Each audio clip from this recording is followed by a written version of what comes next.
오늘 이 새벽 하나님께서 우리에게 주시는 말씀은 시편 148편의 말씀입니다.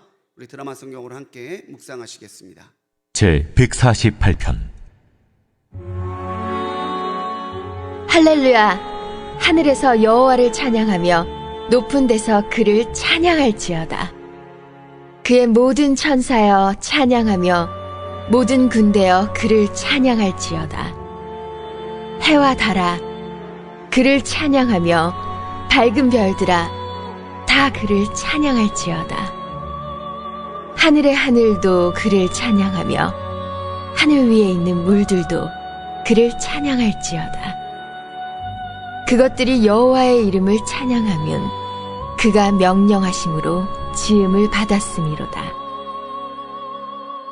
그가 또 그것들을 영원히 세우시고 패하지 못할 명령을 정하셨도다. 너희 용들과 바다여 땅에서 여호와를 찬양하라. 불과 우박과 눈과 안개와 그의 말씀을 따르는 광풍이며 산들과 모든 작은 산과 과수와 모든 백향목이며 짐승과 모든 가축과 기는 것과 나는 새며 세상의 왕들과 모든 백성들과 고관들과 땅의 모든 재판관들이며 총각과 처녀와 노인과 아이들아 여호와의 이름을 찬양할지어다. 그의 이름이 홀로 높으시며 그의 영광이 땅과 하늘 위에 뛰어나심이로다. 그가 그의 백성의 뿔을 높이셨으니 그는 모든 성도 곧 그를 가까이 하는 백성 이스라엘 자손의 찬양받을 이시로다. 할렐루야. 아멘. 할렐루야. 우리 하나님의 크신 은혜와 또 우리를 향한 사랑과 놀라운 능력이 오늘 이 새벽에도 하나님 앞에 기도함으로 출발하는 모든 성도님들, 또 온라인을 통해 기도하시는 성도님들과 함께 하시기를 주님의 이름으로 간절히 축원합니다. 우리 하나님은 찬양받기에 합당하신 분이신 줄 믿습니다. 그리고 우리는 하나님을 찬송하기 위해 지음받은 존재임을 믿습니다. 제가 잠실 지방에서 수련 목회를 했거든요. 근데 어느 날 공문이 한 장 왔어요. 부활절을 잠실 기독교 연합회에서 연합으로 올림픽공원에서 할 건데 연합 찬양대를 구성하겠다. 그래서 각 교회에서 좀 찬양대원들을 보내주셔서 언제 연습하고 부활절 새벽 그날에 연합 찬양할 때 그 연합 찬양대가 쓰겠다고. 저희 그 교회 찬양대 몇 분도 지원하셔서 연습 때마다 가셨어요. 그냥 그렇게만 알고 있었다가 부활절 새벽 당일에 올림픽공원에서 모였는데 진짜 한쪽이 성가대복으로 가득해요. 일부러 옷을 안 맞추고 각 교회 성가대복을 입고 오라고 그랬대요. 찬양대 형형색색의 찬양대복을 입은 사람들이 한 면을 다 해서 앉아있는 거예요. 그러면서 부활절 찬양 누가 이제 올라가 지휘를 하시죠. 지휘를 하는데 그 수많은 사람들이 주님께 영광 다시 사신 주 다 부르는데 압도되는 거예요. 근데 그때 참 느낀 게 뭐냐면 그래 진짜 우리 하나님이 부활하신 우리 주님이 이렇게 찬양받기에 합당하신 분이구나 정말 느꼈던 그런 기억이 있습니다. 여러분들 찬양에 압도되신 적이 있습니까? 정말 내가 여러 사람이 많은 악기로 부른 찬양이 아니고 내 스스로가 하나님 앞에 올려드리는 찬양에 내가 스스로 그 영광에 압도돼서 하나님 한 분만을 높이고 찬양했던 적이 있으십니까? 오늘 우리가 같이 묵상한 148편도 역시 할렐루야 시편으로 분류가 되죠. 할렐루야로 시작해서 할렐루야로 끝나요. 근데 오늘 이 148편은 마치 이 연합해서 부르는 합창가도 같습니다. 해와 달도 와라, 사람들도 와라, 짐승들도 와라, 모든 피조물들이 와라. 왜? 우리 하나님은 찬양받기에 합당하신 이시로다. 온 피조세계가 창조하시는 하나님의 영광을 높이고 정말 한 사람도 한 존재도 침묵하지 아니하고 오직 하나님만 찬양하는 그 웅장한 시편 앞에서 우리는 우리 하나님이야말로 찬양받기에 합당하신 유일하신 분이심을 고백하지 않을 수 없습니다. 그래서 오늘 말씀은 14절에 나와 있는 말씀, 찬양받을 이시로다. 이 말씀을 제목 삼아서 함께 은혜 나누려 합니다. 왜 모든 피조 세계들이, 모든 피조물들이 오직 하나님 한 분만을 찬송해야 될까요? 가장 분명한 것은 그분만이 이 세상의 유일하신 창조주이시기 때문입니다. 명품이라고 하는 것들을 되게 좋아하시더라고요. 저는 명품이 있지도 않지만, 그런데 그 명품이라고 하는 것을 보면은 어디서 만들었다가 있어요. 어느 나라에서. 근데 더 명품은 뭔지 아세요? 누가 만들었는지가 이름이 기록돼 있어요. 메이드 이태리 정도면은 그냥 일반적인 명품, 좀 비싼 외제품. 그런데 정말 비싼 명품을 보면은 거기에 이걸 만든 장인이 누구인지 이름이 기록되어 있더라고요. 오늘 사랑하는 성도님들, 여러분들은 한 분 한 분이 명품이심을 기억하시기 바랍니다. 왜 우리가 명품입니까? 우리에게 새겨져 있거든요. 하나님이 지으셨다고. 하나님이 우리를 만드시고 우리에게 호흡을 주셔서 우리를 생명되게 하셔서 오늘도 약동하며 살아가게 하시기 때문에 여러분들, 우리 모두 개개인은 하나님의 명품이에요. 1절부터 4절까지 시편의 시인은 모든 천상의 존재들, 또 하늘의 여러 가지 천체들, 피조물들을 그들에게 명령하고 있습니다. 하나님을 찬송해라. 하나님을 찬송해라. 이 해와 달, 별 같은 천체들은 너무나 그 섭리가 오묘하고 아름다워서 하나님 대신 우상으로 숭배되기까지 했던 존재들이에요. 그런데 해를 섬기는 사람도 있었고 달이 위대하다고 하는 사람도 있었지만 오늘 시편 148편의 시인은 해와 달, 별 아름답지, 위대하지, 오묘하지, 하지만 그것들이 숭배받을 것이 아니라 이 모든 것을 지으신 하나님, 세상을 만드시고 세상을 오늘도 움직여 가시는 그 하나님이 우리의 찬송받기 합당하신 분임을 선포하고 있는 거예요. 그러니까 여러분들이 오늘 시편 148편은 예술의 전당과 같은 음악당에 있다고 상상을 하시면 좋을 것 같아요. 첫 파트로 해와 달과 별들이 하나님을 찬송함으로 시작되는 거죠. 5절에서 시인은 그것들이 여호와를 찬양할 것은 그가 명령하심으로 지음을 받았기 때문이라고 말해요. 왜 우리가 찬송해야 되는가? 하나님께서 우리를 지어주시고 우리의 찬송으로 인하여 영광받기 원하시기 때문에 우리는 침묵하지 아니하고 하나님 앞에 찬송해야 된다고 하는 것이죠. 고대 우리 초기 교회의 수도사들은 자기의 영성을 훈련하는 방법 중에 피조물 묵상이라는 방법을 썼습니다.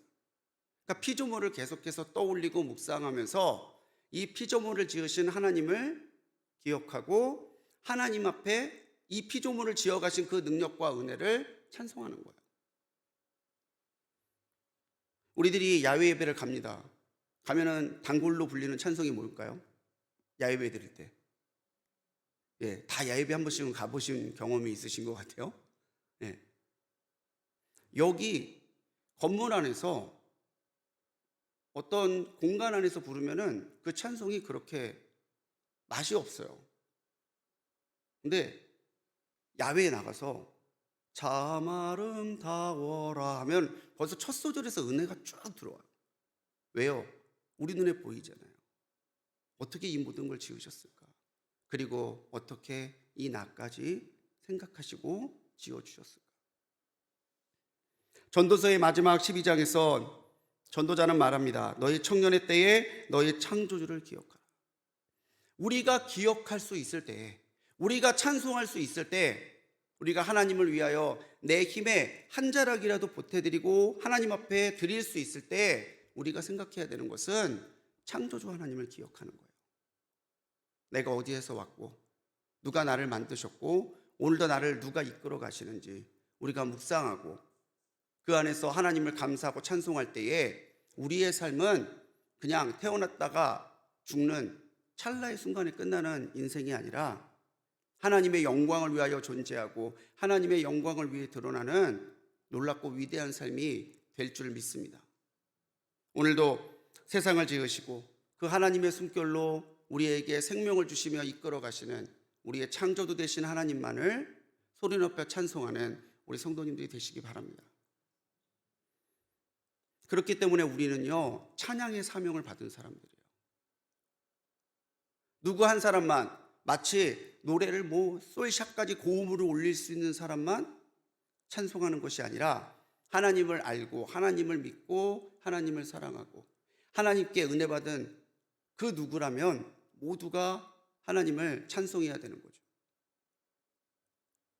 요즘 제가 시온 찬양대나 그레이스 찬양대나 헤세드 찬양대 찬양에 너무 은혜를 많이 받거든요. 사회 때문에 또는 예배에 돕기 위해서 회중석에 있지만 찬양대가 찬양할 때에 제가 아는 찬양이면 저도 모르게 흥얼거리게 돼요. 내가 은혜 받은 찬양이면 더더욱 그렇고, 저도 성가대 경력이 15년 이상 됩니다. 그래서 아는 찬양이 나오면 너무 반가워요. 아는 찬송이 나오면 같이 저도 모르게 작은 소리로 따라 부르게 되고, 우리에게는 찬양의 DNA가 있어요. 하나님을 알게 하시는, 하나님을 믿게 하시는 하나님의 섭리 가운데 하나님만을 찬송하고자 하는 열망이 우리의 영혼에 새겨져 있다는 거죠. 설교의 황태자라고 불리는 영국의 스펄전 목사님은 내가 하나님을 찬양하지 않는다면 나는 우주의 외톨이로 전락할 것이다, 이렇게 설교하셨어요.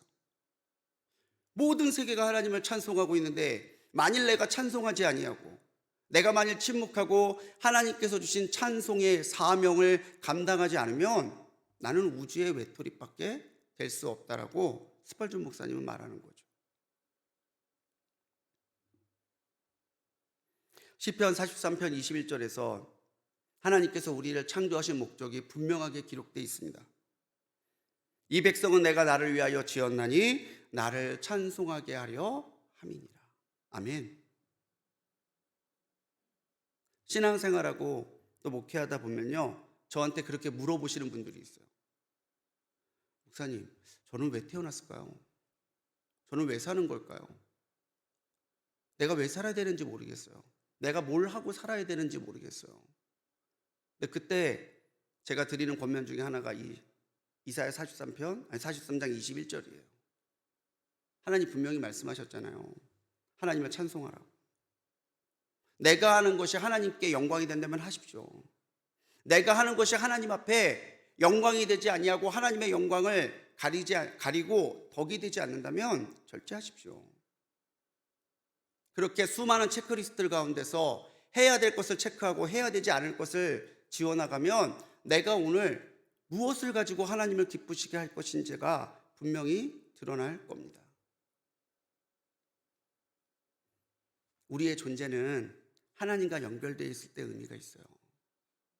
마치 과학 시간에 꼬마 정부에 전지에다가 대야지 불이 들어오는 것처럼 우리가 아무리 큰 빛을 낼 수 있는 존재라 할지라도 우리의 삶의 의미가 되시고 우리 삶의 원동력이 되시는 하나님과 연결되지 않으면 우리는 빛을 낼 수 없다는 거죠. 그 연결이라는 게 뭐겠습니까? 하나님을 사랑하고 하나님을 찬송하는 거예요. 오늘 내 삶에 내 시간이 하나님 앞에 온전하게 드림바되어서 하나님을 알지 못하는 사람, 하나님을 믿지 못하는 사람들한테 우리 하나님이 그렇게 위대하신 분입니다. 우리 하나님은 이렇게 찬송받기 합당하신 분입니다. 우리의 삶 전체가 증인의 삶으로 하나님 앞에 드려져야 되는 거죠. 사랑하는 성도님들, 우리에겐 찬양의 사명이 있습니다. 침묵하는 하루가 아니라 찬송하는 하루가 되시기 바랍니다. 내게 주신 것으로 하나님을 기쁘시게 하는 하루가 되시기 바랍니다. 내가 하루하루 내게 주신 은혜와 내게 주신 사랑과 내게 주신 모든 것으로 하나님을 찬송하며 높여갈 때 오늘도 우리가 높이는 할렐루야의 찬송 가운데 오직 하나님만이 영광 받으실 줄 믿습니다. 끝으로 우리가 찬송해야 되는 것은 우리 하나님은 찬송하는 자, 하나님께 가까이 다가가는 자에게 승리를 주시는 하나님이시기 때문에 그래요. 148편의 말씀을 묵상하면은 이제 찬양이 점점 고조되죠. 해와 달, 별, 그리고는 짐승들, 바다의 용들 하나하나 찬송하는 소리가 더해지고 더해져요. 피날레라고 그러잖아요. 마지막에 최고조에 이르렀을 때 이 148편의 이 찬양이 어떻게 끝이 납니까? 오직 우리 하나님만이 뿔을 높이시는, 승리를 주시는 하나님이심을 찬송하면서 그 하나님이 우리의 찬양받기 합당하신 분이시로다. 아멘. 이건 거예요. 하나님은 성도에게 승리를 주시는 하나님이심을 믿으시기 바랍니다. 어저께도 우리 담임 목사님 말씀 가운데 다윗과 골리앗의 승리의 비결을 다시 알려주셨잖아요. 다윗이 영웅이 되는 얘기가 아니래요. 우리에게 하나님의 권세가 있음을 선포하는 것이 우리의 승리의 조건이고 비결이라는 거죠. 가까이 하다라고 하는 히브리어는 카로브라는 단어를 씁니다. 카로브. 근데 이 카로브라는 단어는요, 가족 간의 친밀함을 나타낼 때 쓰는 단어예요.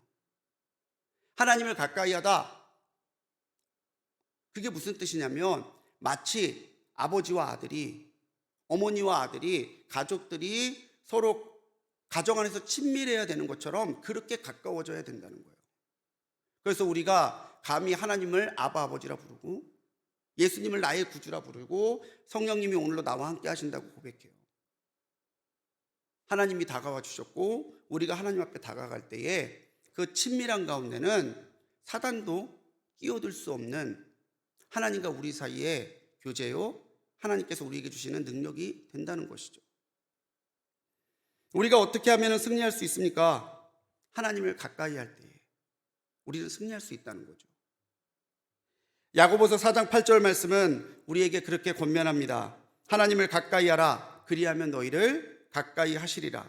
죄인들아 손을 깨끗이 하라. 두 마음을 품은 자들아 마음을 성결하게 하라. 하나님께 가까이 간다면 하나님이 우리에게 가까이 오십니다. 근데 이건 인간의 관점이죠. 하나님의 관점에서 보면요, 하나님이 가까이 오셨기 때문에 우리가 가까이 갈 수 있는 거예요. 우리가 한 걸음 뒤로 가면 하나님은 두 걸음 오세요. 하나님은 언제나 우리와 만나기를 원하시고 우리가 하나님 안에서 그 풍성한 은혜를 누리며 살기를 원하세요. 그런데 그 은혜를 누리려면 우리가 믿음으로 하나님을 사랑함으로 가까이 가야 돼요. 그 가까이 감이 뭡니까? 우리의 손을 깨끗이 하는 거죠. 거룩하고 정결한 삶으로. 두 마음을 품는 것이 아니라 오직 하나님을 향한 한 올곧은 마음으로 우리의 삶을 성결하게 세워가는 거예요. 그게 하나님을 가까이 하는 거예요. 하나님께 가까이 할 때에 오늘 말씀에서도 14절의 말씀에서도 분명히 말하죠. 백성의 뿔을 높이셨으니. 뿔은 권세와 능력을 상징합니다. 내가 높아진다고 해서, 내가 강해지고 싶다고 해서, 내가 승리하고 싶다고 해서 이길 수 있는 게 아니죠. 겸손히 하나님의 은혜를 바라고 하나님께 가까이 다가가고 있으면 하나님이 우리의 뿔을 높이시고 우리를 승리하게 하시고 승리한 우리의 찬송을 통해 영광 받으시는 거예요. 지금 여러분들은 하나님과 거리가 얼마나 되십니까?